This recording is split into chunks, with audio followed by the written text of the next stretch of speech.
ஸ்ரீ குருப்யோ நமஹ. மனசினுடைய எண்ணங்களுக்கான காரணங்களாக இருக்கக்கூடிய 10 காரணங்களில் 7வதாக ஜன்மம் அப்படிங்கிறதும் ஒரு காரணம். நாம் முன்ன பார்த்தும் பொழுது சொன்னோம், ஆகாரங்கள் சமைப்பவர் எந்த எண்ணத்தோடு சமைக்கிறாரோ அந்த எண்ணம்தான்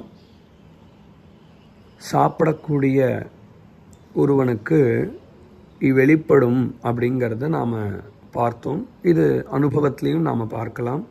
அதே மாதிரி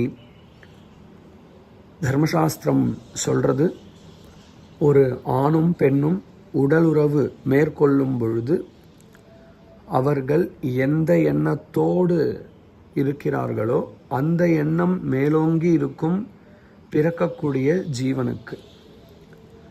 சமைக்கும் பொழுது சமைப்பவரின் எண்ணம் சாப்பாட்டில் உண்டாகுவது போல தாயும் தந்தையும் அவர்களுக்கு வாழ்க்கையில் பெரும்பாலும் எந்த மாதிரியான எண்ண ஓட்டம் இருக்கோ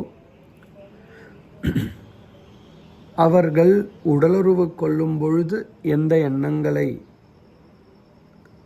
ஓங்கி செயல்படுகிறார்களோ அந்த எண்ணத்தையே அடித்தளமாக கொண்டு பிறக்கக்கூடிய ஜீவனுடைய எண்ண ஓட்டம் இருக்கும் அப்படிங்கிறத நாம் புரிஞ்சுக்கணும். அதனால தான் நல்ல குலத்தில் நல்ல பழக்க வழக்கங்களை பண்புகளை பழகி இருக்கக்கூடிய ஒரு ஆணும் அதற்கேற்ப பழக்கங்களை உடைய ஒரு பெண்ணும்